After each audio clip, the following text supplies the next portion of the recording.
Okay, and good morning again. If everyone could find their seats, we'd appreciate it. It is my great honor to introduce to you Dr. Michael Barratt. Dr. Barrett began work at Johnson Space Center in 1991 as a project physician and NASA flight surgeon.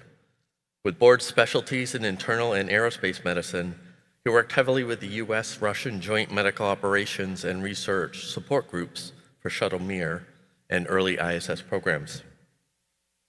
Since joining the Astronaut Corps in 2000, he has participated in 3 space flights. In 2009, Dr. Barrett served as flight engineer on Soyuz TMA-14 and for Expedition 1920. This marked the transition from 3 to 6 permanent ISS crew members. During this time, he performed 2 spacewalks. He also flew on STS-133, the final flight of the Space Shuttle Discovery, which delivered the permanent multi-purpose module and 4th Express Logistics Carrier. Most recently, Dr. Barrett launched on the ISS on March 3, 2024, as pilot of NASA's SpaceX Dragon Crew 8 mission and as U.S. segment lead for Expedition 71. Crew 8 splashed down on October 25, 2024, concluding a nearly 8-month science mission. He has spent a total of 447 days in space. Between flight activities, Dr. Barrett held various roles in the astronaut office involving medical and payload science support, and probably most importantly, served as manager of the Human Research Program from January 2012 until April of 2013. So please, let's give a round of applause for our good friend, Dr. Michael Barratt.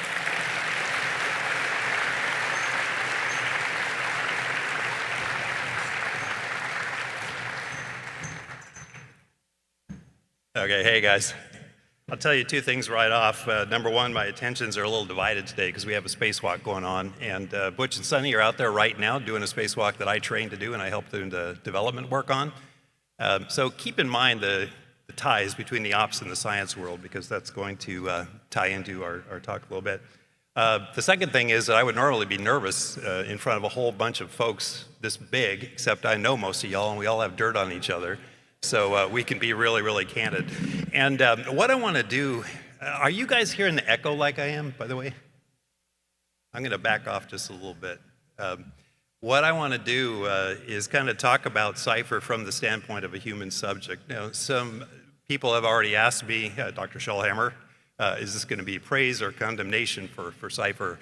It's really not a analysis or report card on Cipher. It's more to give you guys an idea of the backdrop in front of which a human subject experiences human science. And obviously Cipher was a big part of it for me, so I've kind of focused it on there. There will be a couple of confessions in here, and I want to be really candid with you guys, and I'm trying to leave room for questions at the end because more than anything, I'm kind of interested in what you guys think in the scientific community. First of all, how many are familiar with the Cipher project? Okay, quite a few, so I won't read this to you, but basically, Cipher is kind of a Chex Mix, if you will, of scientific investigations, really weighted towards the priority problem areas in the human body. So bone, muscle, cardiovascular, cognitive testing, all of these things, and they're in an integrated package. Now, I have a lot of investment in this, partly having run the HRP, looking at our strategic fly-off, knowing what we really need to know before we put the station in the ocean. This puts a lot of that together in one package, and that's the operative word, in one package. It'll be integrated, everybody's talking to each other, and I'll tell you right off, that's one of the astronauts' common complaints is, don't you all talk to each other? Well, this is inherently doing exactly that. So we're pretty psyched to see it. I did help sign off on the final package before we introduced it to the astronaut office and did a lot of the reviews of the informed consents. And so it was really my pleasure to sign up for it. First of all, here is our crew, ISS Expedition 71 Plus. You'll notice the 2 floating heads there, Butch and Sunny, who we did not launch with, nor did we expect to stay quite as long as they have. They came for 8 days. They're still up there. In fact, they're outside right now. But this is focused a little bit on 71, even though we touched both 70 and 72 Just by quick introduction, Sasha Grabionkin on the left, our Russian cosmonaut who flew up with us on the Dragon, Tracy Dyson, myself, Nikolai Chub from Roscosmos, Matt Dominic, who's the commander of our Dragon flight, Oleg Kononenko, who is far and away the records holder for time in space, 1,100 and something days, absolutely insane. And I've known Oleg since he was a Russian ASCAN in 1996, so it was really kind of a pleasure to fly with him up there. And of course, Dr. Jeanette Epps. Really quick, I will say up front, we were a very science-forward crew, and every crew designs an emblem, and mostly it's about exploration. There's usually a big Moon, Mars thing, with the ISS as kind of a stepping stone to that. We've deliberately wanted to highlight and celebrate the science that's been going on in the ISS, because really it is the central thing right now. It's an incredible laboratory. Thousands of people have sent experiments up there, many, many pages of scientific results. And we wanted to, like I say, really celebrate that with our emblem. And you will find the Moon and Mars in there, but the science is front and center. And that really was our genuine sentiment. I like to think of the ISS as the ultimate destination for the scientifically curious. Nothing you do up there is uninteresting. Whether it's brushing your teeth or doing a science experiment or fixing the toilet, it's very novel. It still is. And so it's just an amazing place to do science, and it will be for as long as we keep it. I won't read this to you, but just really quick, this is our expedition summary. The top, we launched March 3rd. The bottom, we landed October 25th. We were supposed to say 180 days. We were up there for 235 days. And the in-between stuff is just all the dynamic flight operations that happened. Each one of those is a line item, but I will tell you that each one of those takes days and sometimes weeks of preparation. And I don't even have the EVA preps that we have on there. So the dynamic operations really consume our headspace for much of it. And when we go to do science, we have to kind of divorce ourselves from this centrality, really, of our operational mission and go do science. We had a lot of curveballs. We had a t-shirt design that said, "Keep Expedition 71 weird."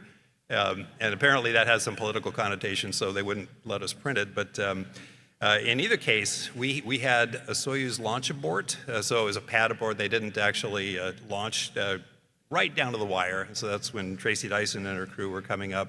The Starliner was the gift that kept on giving. When it came, it barely was able to dock. Multiple system failures. We were pretty nervous about them, and of course they had pad aborts as well before they were actually able to launch.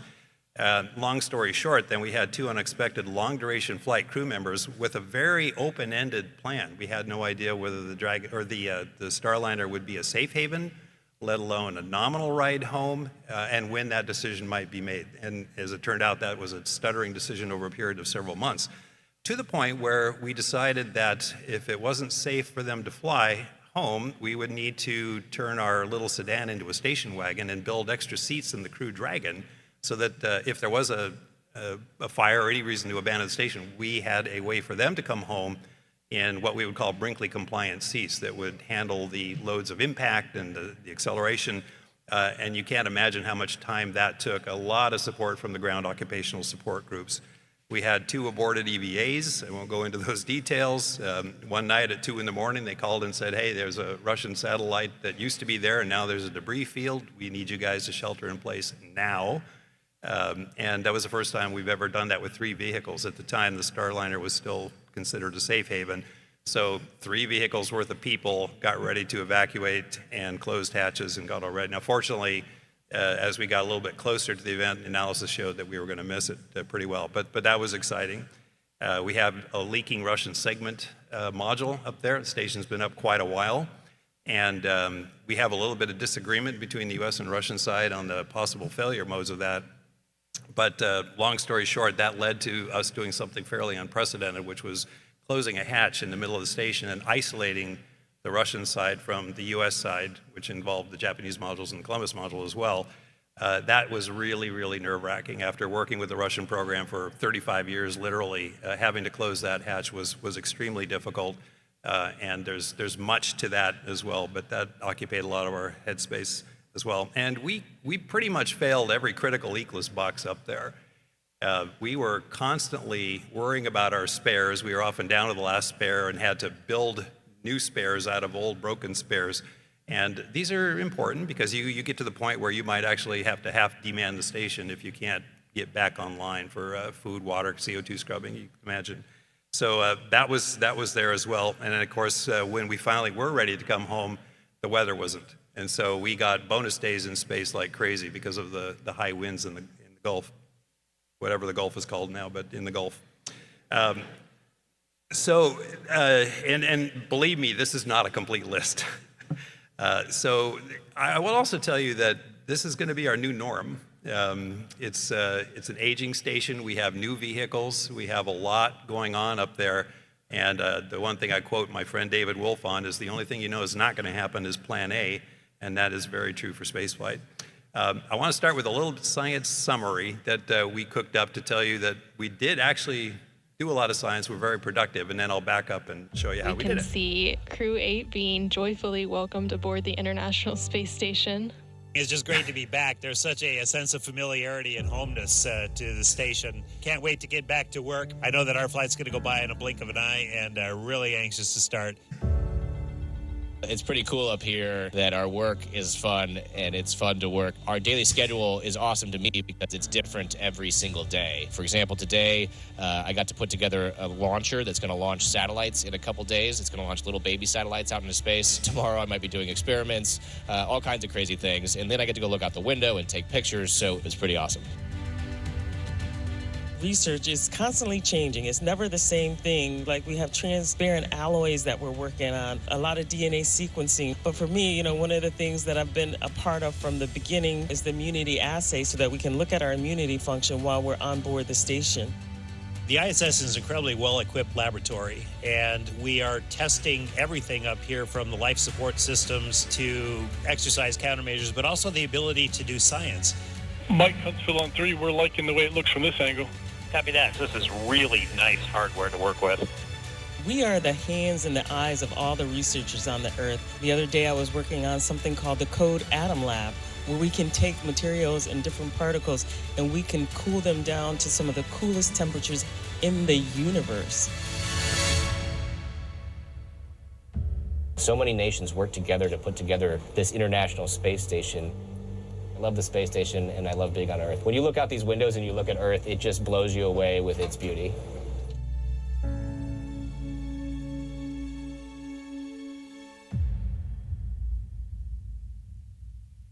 You don't have to clap for that. Let's see. So we had a lot of fun. So a couple kind of add-ons to that. If you hear an astronaut say, "This is really nice hardware," what's not said is not all hardware is nice. Kind of an understanding of how science hardware works in the ops world, boy, we can't get enough of that. The other thing, I was cut off a little bit there when I was saying that we're learning how to do science. It's not just the science payloads that we're bringing up there. What we really need to learn is how to do unplanned science. And that was kind of a thread that I was going on. So we'll talk about that a little bit as well. Okay, so why did I sign up for Cipher? As you know, I had a little bit of investment in the past. I think I've shared with some of you that I had this recurring black and white fever dream where like Ben Levine and Matthias Basner and Mark Shellhammer were showing up at my door with torches and pitchforks. Like if I didn't sign up, this was going to happen. But it was also because I had done a lot of messaging to the crew office about Cipher. As the lead medical rep formerly, people were really interested in the package and the good parts of it, the bad parts of it. I walk a very fine line in that I can't try to encourage people to sign up for science, but I have to be informative the best I can. And that's a very important role. And I think we actually have really good participation in general for human research right now. And I think the response from the crew office has been really good. But it would have been very difficult for me not to sign up, having messaged that quite a bit. And I'll just invoke the Quaker Oats clause. It was the right thing to do at the time.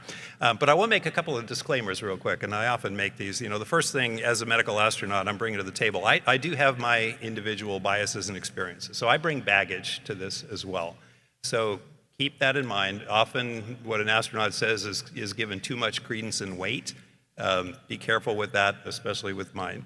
The second thing is just my personal in-flight encounters with other people. I have flown with 48 other people besides myself now, and that's not that uncommon for folks from my era who had visiting shuttles whatnot. And as I've often said, I'm nothing if not a naturalist with a notebook. These guys all know I keep pretty meticulous notes. And one of my joys is watching people adapt to flight, especially first-time flyers. It's really quite amazing.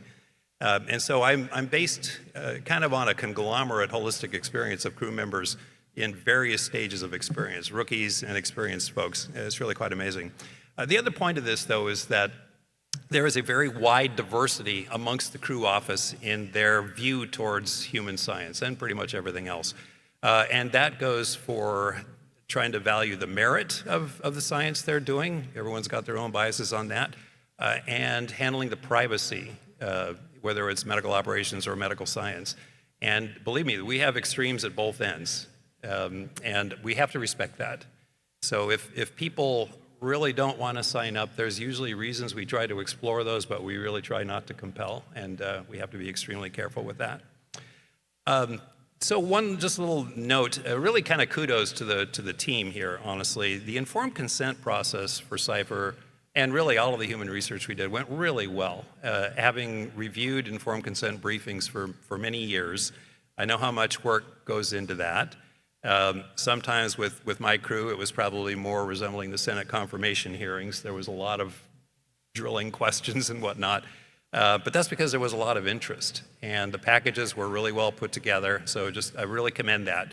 The other thing is that as I was watching my crewmates really listening to the message, the biggest selling point was a really enthusiastic PI, and whether that came in a video form or real time, which everybody really loved, that was really big. And so when you're pitching science to the crew, we need to know how interested you are in it. And a really flat affect doesn't sell very well.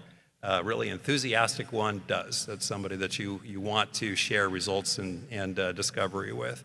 But in general, I think this process went extremely well. And to be real honest, I was a little bit wary of this after years of watching the Cipher evolve. Now, pre-flight baseline data collection, I call this the adventure begins because pre-flight is really, really busy, and just like in-flight, the medical research, human research, is a part of it that in some ways is very invasive and very obtrusive while you're trying to do something hard. And believe me, the pre-flight training template, we keep making it shorter and shorter, and it keeps getting a little bit more compressed. So this is the biomonitoring suit, which is kind of fun, but I remember the first time putting it on, it was a little exasperating because it has electrodes that you depend on putting gel there and having good contact. If it's not happy, it will vibrate at you. And you really have to get attuned to that and go about your normal activity, because you need to wear this for 48 hours on board and while you're exercising. And you have to learn how to keep good contact, because you want to do good science if you're doing it. So I was kind of learning that in the gym. And I will tell you also that this does not enhance your sleep at night. That's a recurring theme. And we get tired a lot. We travel a lot, and some of our days are long. And I was training as pilot of the Dragon as well, so I had a lot of extra training. But I will also tell you that the Dragon flow is not a particularly challenging flow compared with Shuttle or Soyuz, which I've also flown on before. On the left is the neurovestibular chair, and that's a picture off my iPhone. It looked just like that, and I couldn't not search. So the right is an electric chair from a prison museum. The resemblance is really quite uncanny, I thought, except that it didn't rotate.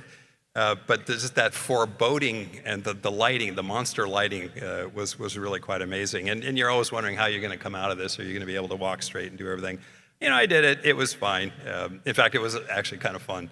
So but another darn thing. And this, let's see, I forget exactly what I was doing, but I was going directly to a simulator session right after this. So you worry about being a little discombobulated. 2 points here. First of all, we travel a lot in the in-flight or the pre-flight training time period. And of course, everybody wants to train their own modules. So we spent a lot of time in Russia for the Russian segment, Japan, and Europe. And that means that when you do come back to Houston, you're really compressed. And the human research baseline data collection tended to be concentrated in really short, heavy blocks. So we'll talk about some of those compatibilities there.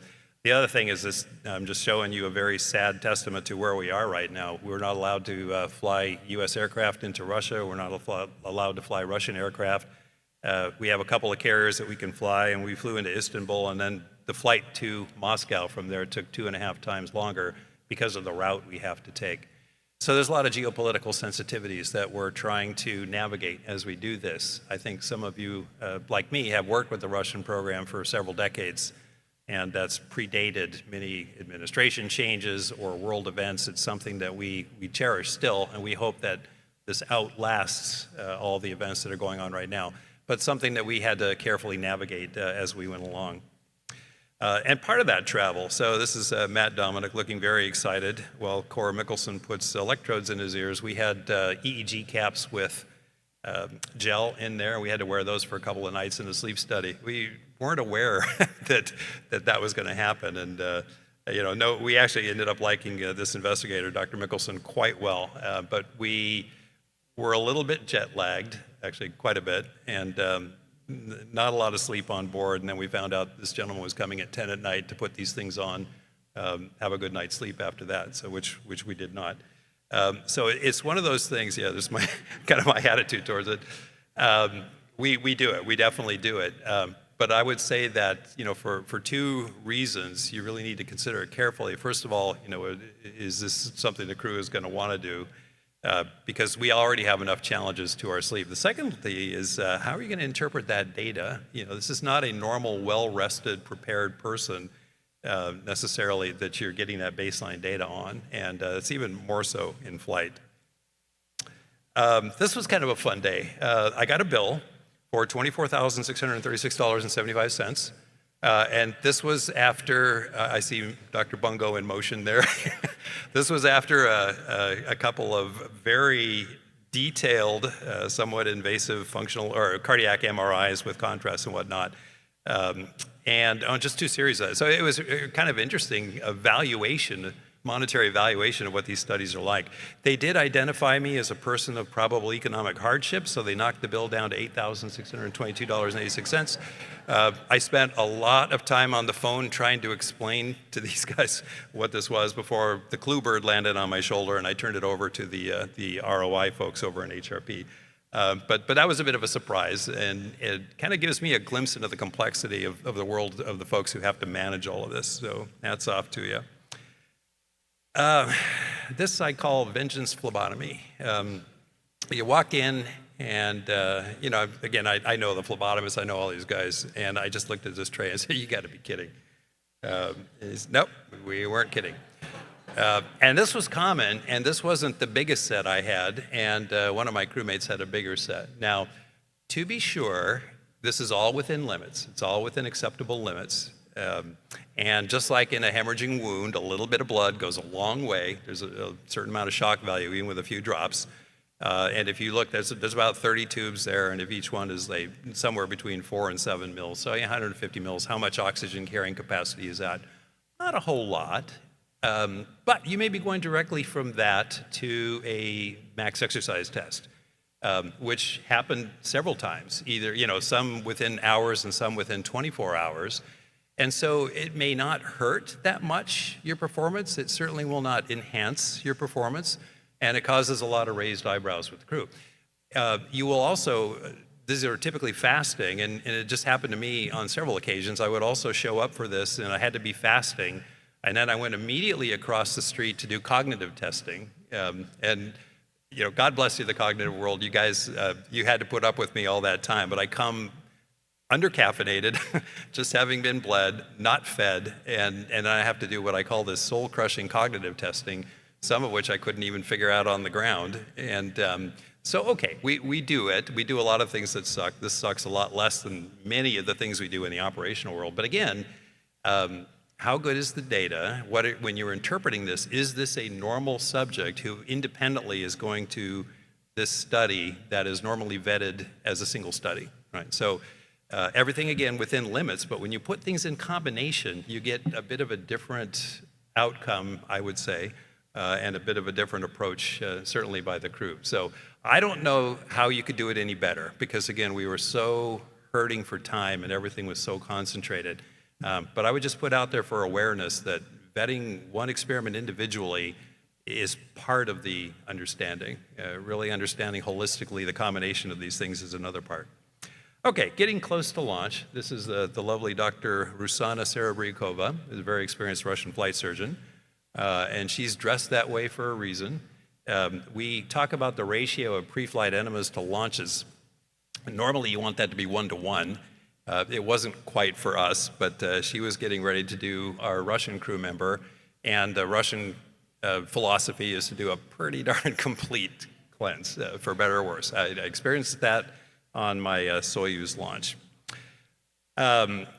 So I put out to the flight surgeons, I know there's a couple of them here, when I did a recent debrief, is it a good idea to wipe out most of your bowel flora before you go into a novel environment, change your diet, and hope that your habits are going to be okay up there? I'm not advising one way or the other. I'm just saying that this is something that we don't really consider that much. Having looked at a lot of the literature on that, you really do nuke your bowel flora pretty good when you prep for a procedure, and this is kind of akin to that. And it takes 12 days, 2 weeks to recover. And it's not something we've really ever looked at. And every time I've been up there, as I kind of log the medical aspects of adaptation from people, I always log everybody's first poo. And sometimes it takes a while for various reasons, right?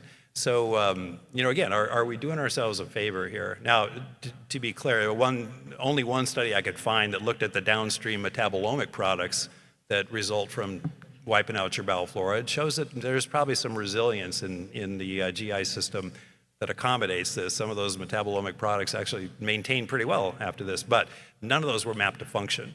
And none of those have ever been considered in space. And I think there are some habitability aspects of when people first arrive in space that it probably wouldn't be bad to look at this.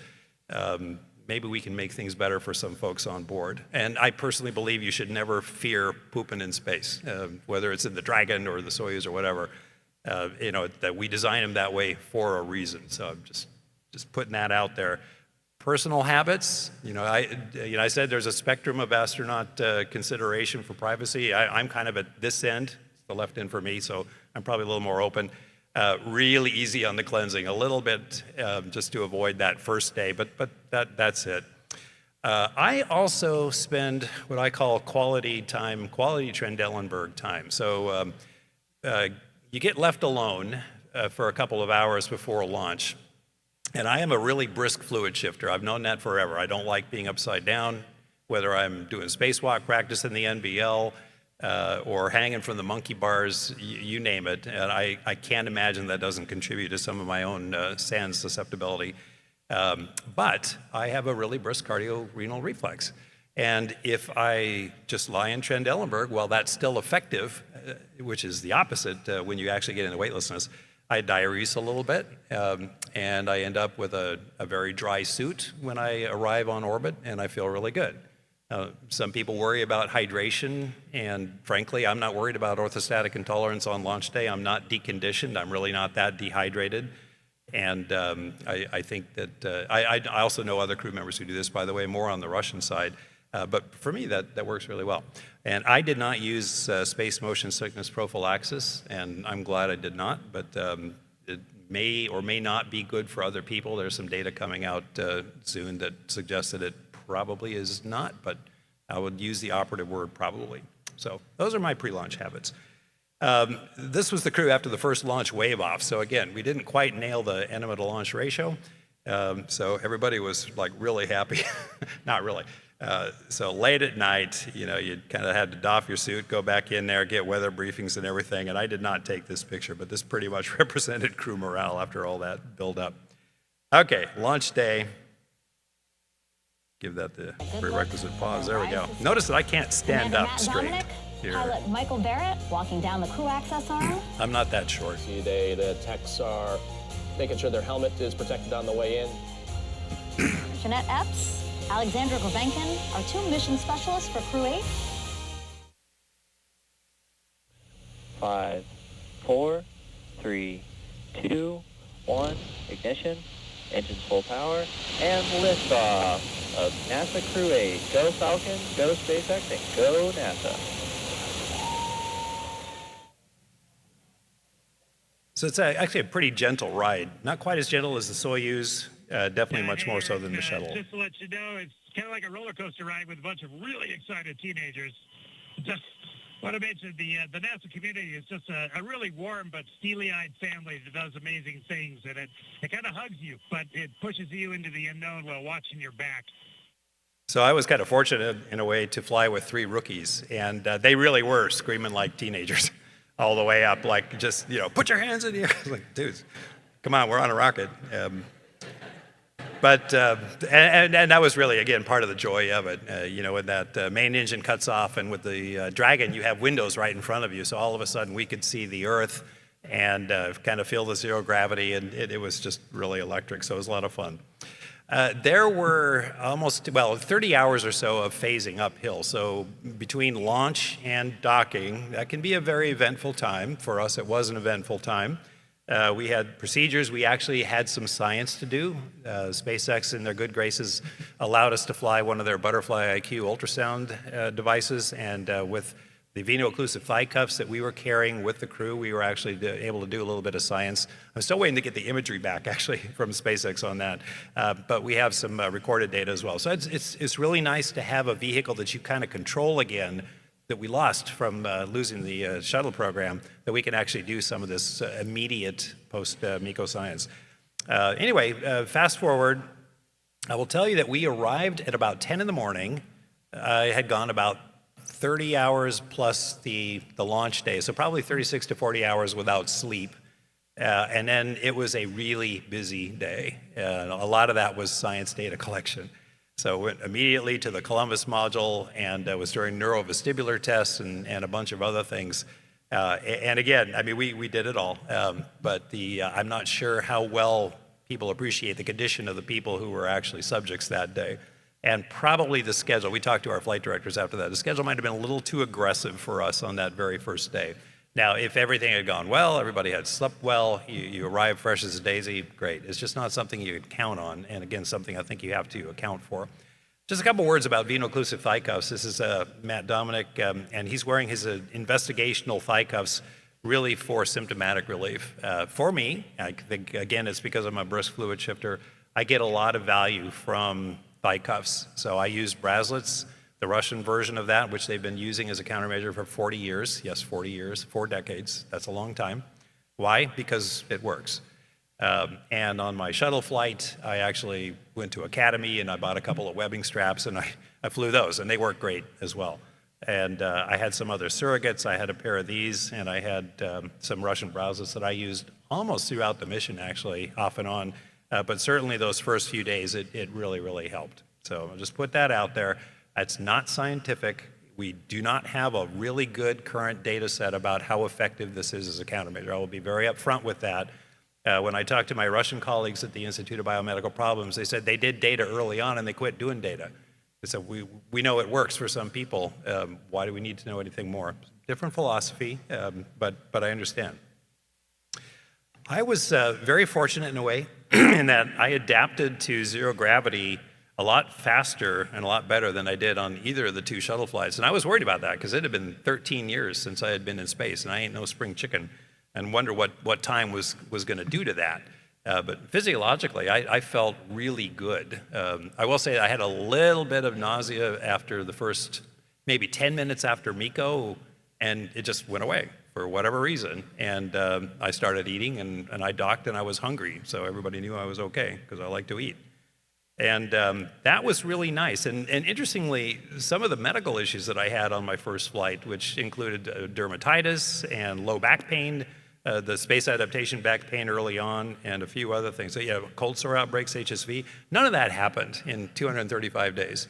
It was really quite surprising in a way. And I had a touch of olecranon bursitis on my left elbow from slipping on the ice like months earlier than this, and it was just really annoying. It resolved in 2 days in zero gravity. It just was not a problem. So yeah, believe me, there's got to be a better way to treat this stuff, but nonetheless, I was pleasantly surprised about that because at this time I was the oldest mission specialist up there. Don Pettit has smashed that record by now. What did take about as long as the last time is what I would call just behavioral adaptation, learning how to work up there. The minute I went through the hatch, I thought, okay, this is station, this is familiar, I know this. But the new tools, the ops products, everything is tablet-based right now. It's like being at dinner with my kids when they were teenagers on their phones. Everybody's like that. They allow you to work very effectively and efficiently, but it does take some getting used to. And the station is still a jungle of cables and power lines and data lines and whatnot, knowing where things are. So it definitely took a few weeks to get used to working at the pace that I really wanted to work at. I log my mistakes every day, so there was always a lot to write about in those first few days. But watching those mistakes kind of taper off, and the character of the errors I was making, I think was very insightful to me. A little bit about glove boxes and guidance. So whatever studies you're doing there, and I'm putting the glove box, but it could be any human experience or experiment. The guiders are amazing. Anytime we don't have to follow a procedure, we will take that option. And if you have a really experienced guider on the ground who can walk a crew member through steps on a private channel, it's really gold. And so we had a lot of folks from, well, the BioServe folks, I would say, are the gold standard, quite frankly, but the medical guiders were great as well. Molly, Aaron, Kimbra, you guys, you know who you are. Rachel, we really enjoyed working with you guys because A, you were really professional. You knew exactly what we needed with the camera on us. And B, it was candid calm. I remember watching this phenomenon where having a chance to not have to be so professional on open space to ground was just a joy to the crew. And we could trash talk each other, and it was great. So anytime you can substitute that for a procedure, especially a meticulous one that you're trying to get the crew go through, even if you have a camera over the shoulder, go for the guider. I do bring this up as just sort of the background noise. This, my friend Steve Hart has termed the mid-mission molt. You're always shedding skin up there. And this was the inlet screen on my crew quarters one day. And it actually goes on for quite a while, but dead skin is everywhere up there. And you can see the burden of that for a few weeks after somebody first comes up. And so this is, you know, we're all in the same atmosphere breathing this stuff. It's something we think about a lot, but just know that this is going to happen. The calluses on the bottom of your feet go away. You're going to have tender feet for a while. One Saturday morning, I was cleaning it, and I saw this. My first thought was Matt Dominic, because this is not the first insect I found in my crew quarters, the first one being a large rubber cockroach that Matt had put there. But this was a fairly good-sized spider, which Matt did not put there. And was just recently deceased. And we found out that we didn't find out. We were trying to speciate this thing to figure out, did it come from Kazakhstan or Wallops or Kennedy Space Center? We're still waiting. It's in the hands of a arachnidologist in Colorado right now. But that was really interesting. We figured that it probably came up on Starliner. It probably passed away after a certain number of weeks of no food, and just drifted on the ethers, and for whatever reason found its way to my quarters. Columbus, where a lot of human research is done. This is what it looks like on a good day in there. You are surrounded by stowage bags everywhere, and we use them as surfaces to deploy whatever experiment we're doing. It takes a while, even though the stuff, when you pull it out, it's actually very nicely stored, mostly overhead Columbus 4, or Columbus 3, and but then you got to figure out where you're going to put it, how you're going to deploy it, how you're going to access it. I would really love to have some type of a fold-down table on the Columbus end cone where you could just put things like we do in our what we call our mini work assemblies, the MWAs, to make that a lot more effective. But just understand, this is what we're going through, and especially when you're trying to position yourself for either ultrasound or the iSafe. Like this, the iSafe, you can't see. My feet are between bags down there trying to hold on, and I'm holding on to bungees down there below. I highlight iSafe because a fairly sophisticated experiment using electroretinograph electrodes right on the eyeball, and I was a little skeptical about this, but it worked really well. And Tracy, TC, and Jeanette both got really good at putting those electrodes on my anesthetized eye, and doing the optic pressure, the IOP as well. All that worked really, really well. So hats off to the hardware on that one. It's very technique dependent, so well done on the training as well. We did have some excitement when we got all dilated and got those put on, and there was a fire drill, I think, at JSC, and everybody had to evacuate. So we were just kind of sitting there for quite a while, but that worked out very nicely. One observation, and it is just that, an observation, don't take it for true, but a lot of us have found that when you dilate your eyes up there, that they stay dilated longer than down here. Now, never really timed it that well or measured it that well, but that's everybody's impression. And that could be the surround, just the lighting on station. It could be that you just don't clear the drops in the eye. I don't know, but you are out for the evening. And if you're trying to count on reviewing procedures, for instance, the next morning, it's going to be difficult. So a lot of us found that. Science surges. We had SpaceX 30 come with a huge package of science, human and otherwise. And that was just like 3 weeks after, 2.5 weeks, I guess, after we arrived. So we were still kind of getting our legs under us, well, actually out from under us, I guess, and getting used to working up there. And we worked late most nights, actually, while this was happening, because there was so much to unstow. A lot of the science was one-off or not very often run, and so there were a lot of unforeseens in the procedures and the stowage notes and whatnot. So you get a tired crew. Another aspect of it, in the galley, note one, typically any particle that floats in the galley is food, and we go grab it, we eat it, like whales doing plankton. So on the left is a grain of brown rice. On the right is a mouse turd. And they are the same size, the same color. So there was some of the things that you just had to retool while you're doing these science surges, but another part of our world. I show this mostly to show the work surface there. I was in the medical kits a lot for a lot of reasons, some of which I actually made some medical training videos, and we're going to try to figure out how we're going to make those available for folks. But that work surface is just a really good place to do a project. And some of our science actually had us go deploy a glove box on a bogan arm with a laptop desk, and it was very ponderous to try to build something like that. Whereas you've got these two surfaces, they're magnificent. I would add a third up there if I could. They're close to cameras, lighting, comm, everything you need to really get work done, which is really quite nice. A lot of people ask about blood draw. We have a blood draw station that's always out there and very, very convenient to use. All of my crew members really decided to stick themselves. I had to help just a few times, not very often. It's something everyone took as a point of pride. And so we really thank the folks on the ground who wanted to help support this, but y'all trained us really well, and this works really well. This is in Columbus as well. Biosuit, okay, it's close to confession time here. When you're wearing this, and I had the mobilograph on there as well, and you're doing something sophisticated, this is the H-bond experiment with kind of neuro organelles, and all of a sudden it's the top of the hour and you have to stop, straighten your arm. That's okay if you're at a good stopping place, but it's not always. So it's something you had to kind of work around. There's no other way. You guys can't do anything different. It's just something we have to get used to and work around.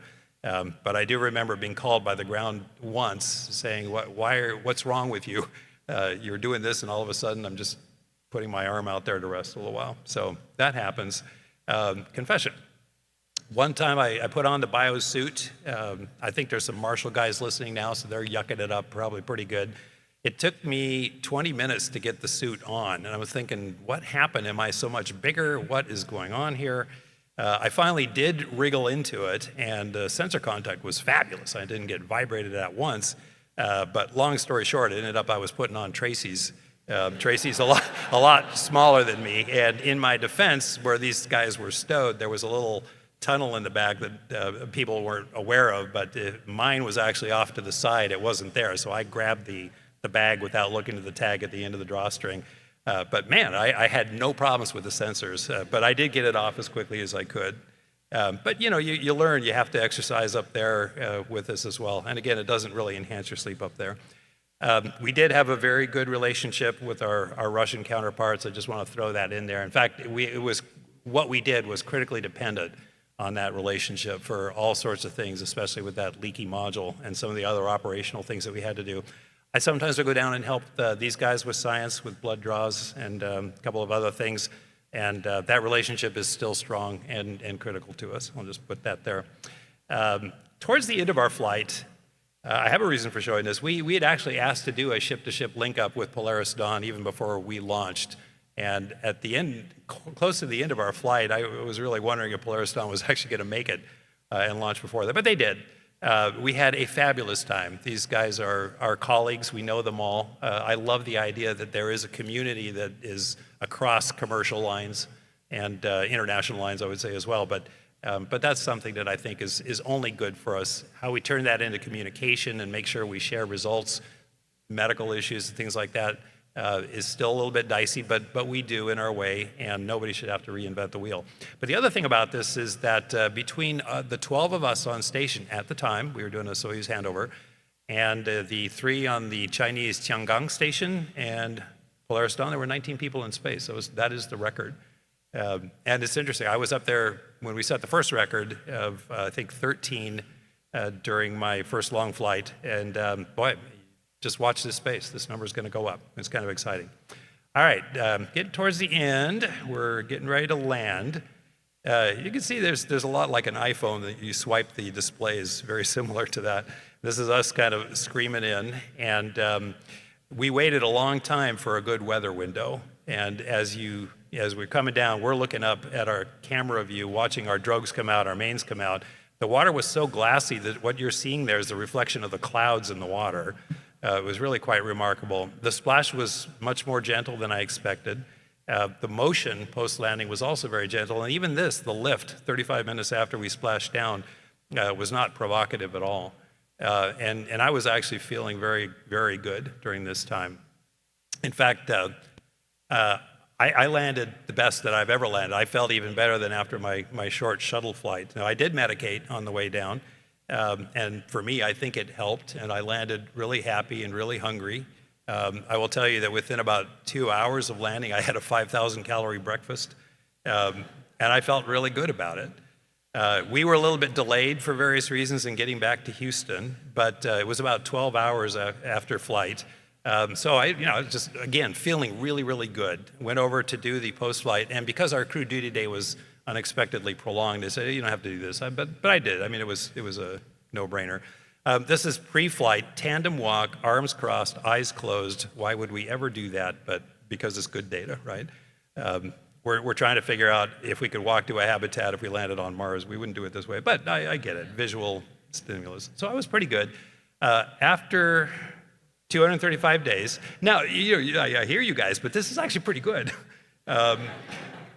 Especially for me. I thought this was actually pretty good. Now, again, 12 hours after flight, that's a lot later than we would normally have wanted to do this. And I'm sure I would have been a lot worse a couple hours after flight, no question about it. And we certainly have a number of crew members who can't even make the effort just because of entry adaptation syndrome.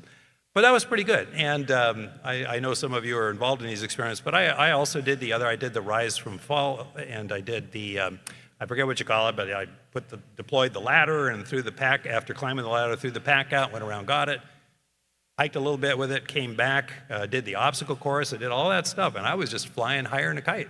And I went back to my crew quarters, and I was feeling so good, I just started hot dogging around and doing some twirling, and I was really good until I wasn't.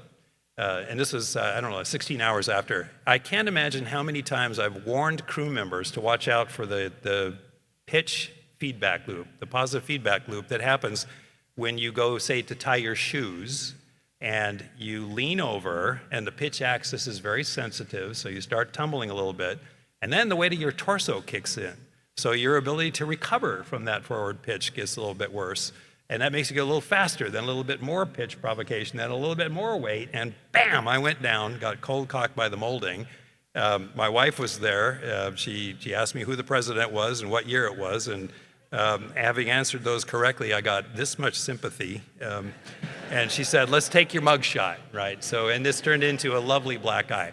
So, bottom line, I mean, this is on my list of stupid things I have done. That pitch axis remains very sensitive, and you got to watch out for it. And no matter how good you're feeling, you still have to be conservative and be careful. I remember, again, walking in, You got to be kidding. No, you weren't kidding. And I actually was scheduled for a max exercise after this. I'd actually had that changed to another day. Okay, so I'm going to close with a couple things, and we'll open it up to questions. I'm really interested, again, in what you all think.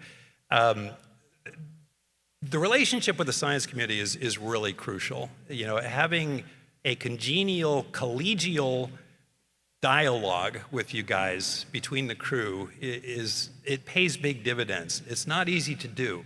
And your shot at doing that ends up being your informed consent briefing, your BDC, and your in-flight support. So during BDC, if you come ready to answer any question and really talk about the importance of the science, that's really key. And again, those closed channel conversations we have on board, just solid gold. Anything we can do to foster an understanding of the operational environment by the science community is really important. That's sticky. I tried to do that when I was running HRP. It kind of dropped off in a lot of ways, but you really need to think about our world, how your science integrates into our timeline, what the operating conditions are, what the background surround is, if you will, under which your science is being done. And I would really like to see people eager to understand that ops environment better. We have a couple of ideas how we might do that. But again, it's going to take some effort. The astronaut's report card, we get graded on a lot of things. It's a very formal process, the Astronaut Evaluation Board, and it is your skill set, it's your leadership, it's your teamwork, your communication, and a few other things. Participation in human research is not on there, and rightly so. We cannot put that on your grading report because it kind of would be compelling people to participate in research, which we have to be very careful doing. You know, having said that, I think people do sign up pretty well, but remember this, if somebody, especially a rookie who's got a big job, has to be uber qualified in everything, EVA, robotics, and might be commander of a vehicle, and are really worried about their training flow and excelling in those things so that the report card is good. And as we put these on the report card, not just to give a good number, because we really believe these are important. So they're weighing that. It's not a slam on scientific merit. It's really the holistic operational readiness. And this is the last couple things I would put on the wish list for exploration. So science agility. We find a lot of things up there that are unexpected, and sometimes we have time to do things that we didn't anticipate necessarily, and we're surrounded by equipment. But boy, it takes weeks sometimes to get permission to use that equipment to do something scientific. And again, being this destination for the scientifically curious, you just feel like your hands are handcuffed behind your back when you're told you can't use a certain thing to do an investigation that's never been done. We need to be a lot more agile, especially if we think about exploration, which leads me to the second point. You know, we talk about transition to ops for, say, a medical countermeasure or a medical treatment plan, but autonomy has got to be one of those as well. So you need to be ready when you explore Moon, Mars, or anywhere to study things that you don't have a payload designed to do or an investigation designed to do. And there's a short list of things. Most of it involves imagery, you know, microscopy, but I would say mass spec. For medical things, you want tablet-based diagnostics, the ability to do pulmonary function tests, and a whole bunch of really simple things, biochemical analysis, that will allow a crew member to respond to a finding that they weren't anticipating, and that is spaceflight. And we don't want to develop that on the moon. We want to develop that before we go to the moon. That was a point of frustration for us up there. It still is, I will say, with one of the ultimate science geeks on the planet up there. So something that we, I think, need to work on. Okay, I will stop there, and I will take some questions. Yeah, I'm learning spelling from, so, okay.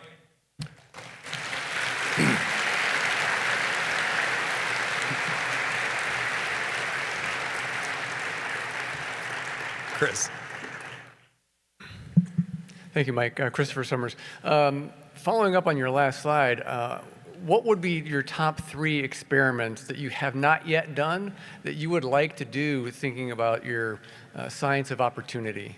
Well, let's see, top 3. Well, I'll tell you the top one I was trying to do. We had a lot of folks being congested sort of regionally, and I wanted to do a microscopic analysis of all the dust on the inlet filters in Node 1 and the lab and everywhere and try to see what that distribution pattern was like. We had this magnificent microscope out in the lab, and we couldn't use it. So that would have been one I wanted to do right away. And I would definitely do a little bit more anatomical surveys with ultrasound. Those are my top two. Let me think about the top third. Go ahead. Yeah. Okay, thanks, Mike. Richard Hewson, PI. I know who you are. Yeah. Not everybody does. Okay, so my apologies for the bad sleep with the biomonitor.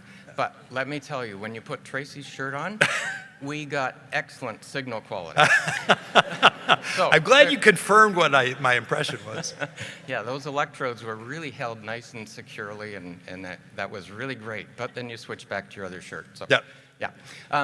Your comment about the remote guidance. Danielle, who talks to you in space, she and I sit there frequently saying, oh, if only we could tell the astronaut, take this wire and put it there rather than look down at your iPad. Yeah. So I don't know how that gets. I mean, Danielle is up there with one of the best guiders anyway, but what kept you from doing that, or what kept her from doing that? She's sort of the protocol.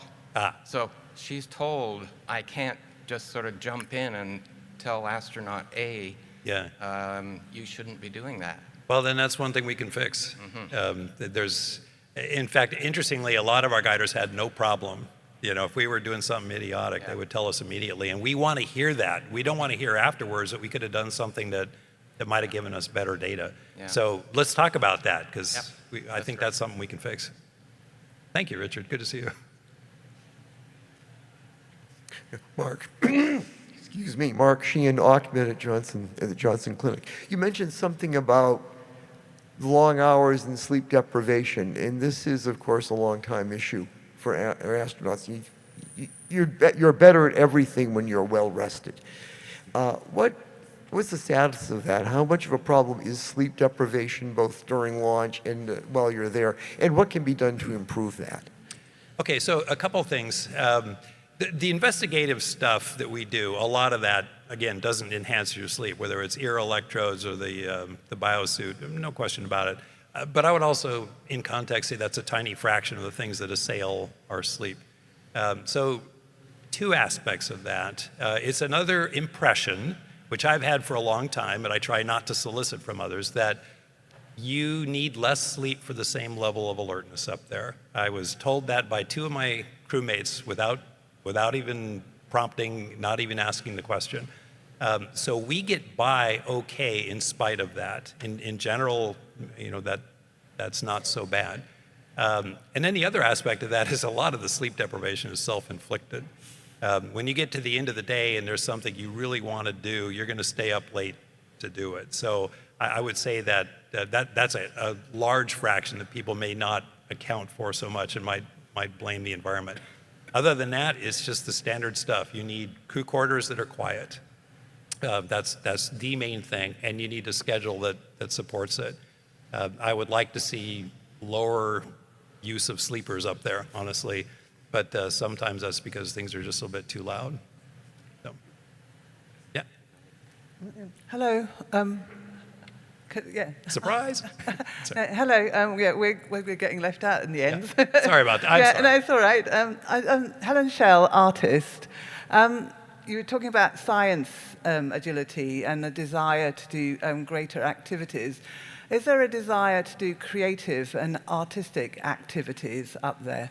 Well, absolutely. I think my mission and the mission that's going on now is a great example of that. Matt Dominic was incredibly artistic with the photo imagery he did, and he had an outreach of millions of people who were following what he was doing. He's very artistic, and his mentor, Don Pettit, who's up there right now, is incredibly artistic. He's kind of branched out into poetry recently, but he's a master at imagery.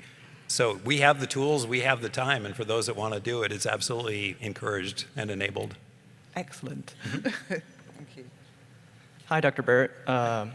On to your other side, right here. Sorry. My name is Mahir. I'm a medical student at Baylor College of Medicine, and I noticed in all your pictures up on the ISS, you were fully clean shaven, and I was wondering, how do y'all shave up in space? Wow, I probably didn't show you all the other pictures then, because typically I did it like every second or third day. Electric razor is really the best. Some people start blades and they move to electric. It's just easy to do, and you do it close to a fan inlet, and it works out quite nicely. So all the hair just gets sucked into the fan? That's the hope. This is what we call a citizenship issue. You want to do it close to a fan, not out in an open cabin. But yeah, just go electric. Thank you. Okay, let's go in the middle here, and then I'll go back there. Hi, Dr. Barrett. It was so nice to hear all your words and hear you be so candid and humorous about all your experiences in space. My name is Zahava, or ZZ, and I'm also a med student in my final year. Right. Very interested in aerospace medicine. And I was wondering if you could go back to yourself in your last year of med school, if there's anything you would tell yourself about all the things you've seen, and if you have any advice for anyone wanting to embark on this very exciting field. Well, you know, there was not a really clear path back then. There was no internet back then. You had to actually call people and talk to them and kind of be aggressive about finding things. I deliberately went into internal medicine because I thought it would help me learn pathophysiology before doing aerospace. In retrospect, I wish I had done combined internal and ER just to help with a little bit more operational skills.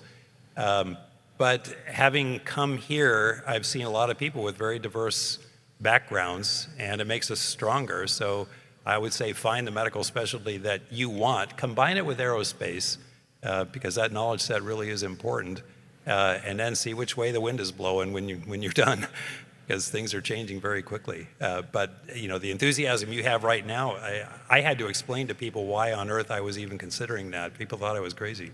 So you're in a much more friendly environment in a way. So it's great to see medical students here, by the way. Thank you. All right. Mike, I want to thank you for doing this. As you've pointed out, this is invaluable for the scientific community to hear from the crews. So thank you for being a Cipher participant. Thank you for everything else you've done. My message as an investigator is to the crew to make sure that we do it individually when we see them, but I think as a group, our appreciation for what the crew does, and we are mindful of all the other tasks that they have to do, and I know we seem to take up a lot of that time and be pretty oppressive with that, but we do have the human understanding for that. So my other request for the crew is, because we are prohibited from contacting the crew, and rightly so. I mean, you guys are booked from 36 hours a day. But if there are questions, concerns, or comments, or anything else, the street the other way is wide open, and I think that's something I'd like to express to the office in general. And then one last thing, because they're about to take you off the stage there, is can we talk later about your payment plan? Sure. Okay, message received, and as you know, I'm not shy about contacting you guys, and I'll try to pass that on. Okay, go ahead. Hey, Mike. Smith Johnston, Woodstock, Georgia, retired. Smith who? I can't remember my last name. Good to see you, Smith. Good to see you, buddy. Your comments on obtaining a spinal tap in orbit. You could definitely do it. Again, it's always, is the juice worth the squeeze? Is it the right thing to do there? And gosh, how long has it been? 15 years we've been having the discussion on implantable device versus doing a tap. You need someone who's been doing it a lot recently, but astronauts tend to have good landmarks, and you can bend them in strange and unusual ways up there, and there's no reason you wouldn't be able to do it. You just need to be ready for what happens afterwards, but potential headache. Thanks. Yep. And then you just lie them flat, but they're flat anyway. Yeah, lie them flat, but who knows what. Flat. Okay, can I take a couple more? Okay, come on up. Okay, go ahead. My name is Jake Morellis with Aviar Technology, and my business is XR. But just for a moment though, I do want to say that sitting over here at the side of the room, I couldn't tell whether you said that you prep for space flight or crap for space flight. Prep. So, my question is somewhat mercenary. Did you have an opportunity to do any work with any of the HoloLens technologies and virtual reality and augmented reality technologies on board for procedures? And if so, what was your experience with that, good, bad, or ugly? I did not on board. I did pre-flight. I did a lot of evaluation with them pre-flight. So I'll try to marry those two experiences. When you're doing a procedure, you really want a really good visual path to your work, what you're doing. And my impression was that the HoloLenses were a little bit in the way of that. And the alternative, now for some people they love it. It was probably more of a newer generation of folks. But with the current tools, if I have a tablet right there and my work right here, and I can just do this, that's probably what I want, because the tablet is so multifunctional that it can support all sorts of product activity. Mm-hmm. But that's my limited experience without having the direct experience. Okay. So. Thank you. You're welcome. Hi, Michael. My name is David Kim from ANU, Australia. You are as a medical expert, astronaut, maybe a little bit away, but I'm interested about your private times during the flight time over there. When you have a private time before you sleep, I'm sure you might talk to your wife or family stuff, but beyond that, anything else do you do to calm down, mentally stable? I'm not sure I ever calmed down during the flight. This was a very hands-on flight. I flew as the US segment lead, and I had to work with my counterpart on the Russian side pretty much every day. All of those, what I call the curveball events that happened to us, took a huge amount of time, and I actually took several personal projects to do. I did none of them because of that. So admittedly, I landed a little bit mentally tired because of that. Any time that I had that I wanted to just unwind, I would go to a window. I'd look at the Earth and I would play Mongolian metal. Wow. So that's great. Thanks. Hi, Mike. My name is Sam. I'm a high school student. I'm currently working on an otoscope for the International Space Station. Cool. My main question was if you experienced any hearing loss or hearing deterioration during your time on board. Yes, I did. So interestingly, we do this thing, on-orbit hearing assessment, and my hearing got worse after that, always. Why? Because for some people, I'm one of them, we get ceruminous impactions of their earwax, and when you put that UHA probe in there, it just pushes it a lot further down. So it was kind of weird to assess your hearing, and you get done with that, and you can't hear very well. So I have built some devices to help disimpact people's ears. But that's why. There's nothing to do with zero gravity per se. Maybe that is, but not a really big space phenomenon, easily addressed. Okay, thank you very much. And it's still really noisy up there. Okay, we'll go there, and then whenever he gets me off, we'll stop. Hi, Dr. Barrett. My name's Shane. I'm an intern at JSC and a prospective medical student. I had a question and a request. The request is I'd love an autograph if you can stick around for a sec after. 1 sec, because there's like 1,000 of you. But. Of course. I was wondering if you could talk about your experience with space food and how that changed throughout your different flights. Well, I'm probably not a good guy to ask, right? Because I eat anything that moves, and I'm well known for that.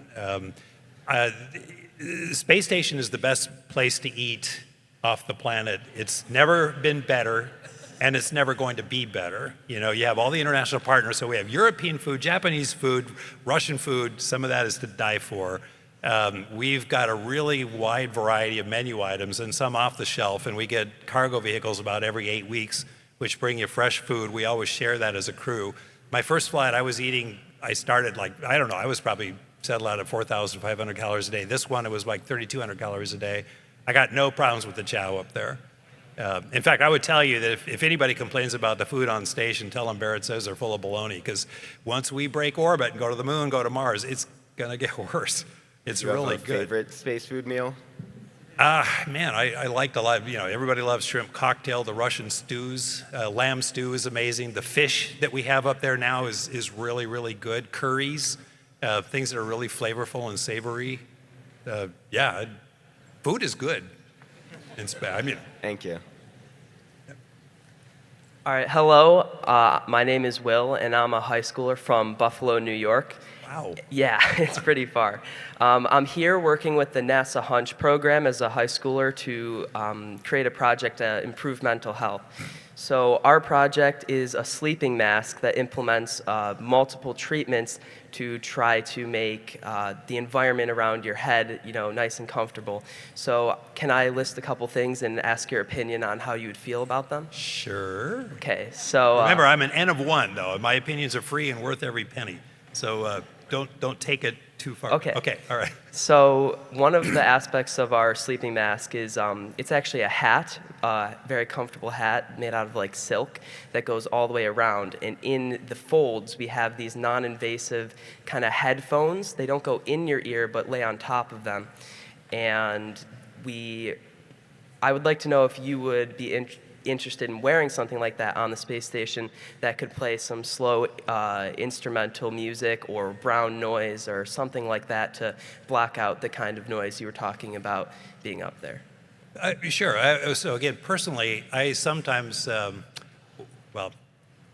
it depends on who you ask. As the U.S. segment lead, I was in a crew quarters that had a speaker in there so that if alarms went off or comm came, then I would hear it.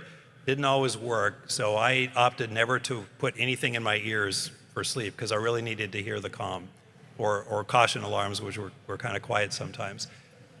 Once we got more crew members up there and we got to the point where I could share that responsibility, then I would use a noise-canceling headphone, and it really helped. Just cutting out the background noise was a huge help. So yeah, you could do that without the silk band, but for some people, they did like kind of a sensation of pressure on their head against the back. It kind of felt like the head on a pillow. So some people would absolutely do that. So I don't know if you're familiar with Orbeez. They're kind of little plastic balls. You drop them in water, they blow up like 10 times, and they're like these gel balls. Mm-hmm. We kind of filled the front of our mask with that to be, I guess if you don't know them, I don't know if you know if they'd be comfortable, but the idea is to have that hat and connected to that, this mask with Orbeez that has elastic attaching in the back. Do you think something that's like a hat over your head with a mask attached to the front would be something that you would wear, or is that too bulky? It's not too bulky. Bulk doesn't matter that much up there. Some people absolutely would.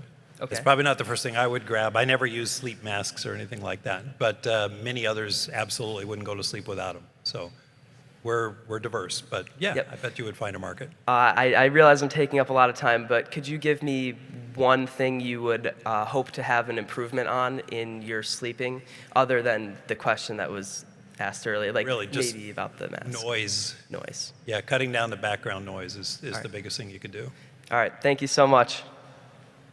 Okay. I'm going to be right here, if that's okay, afterwards. So if you want to come up and ask your question real quick, and he's going to kick me off. So thank you, Steve. Thank you so much. All right.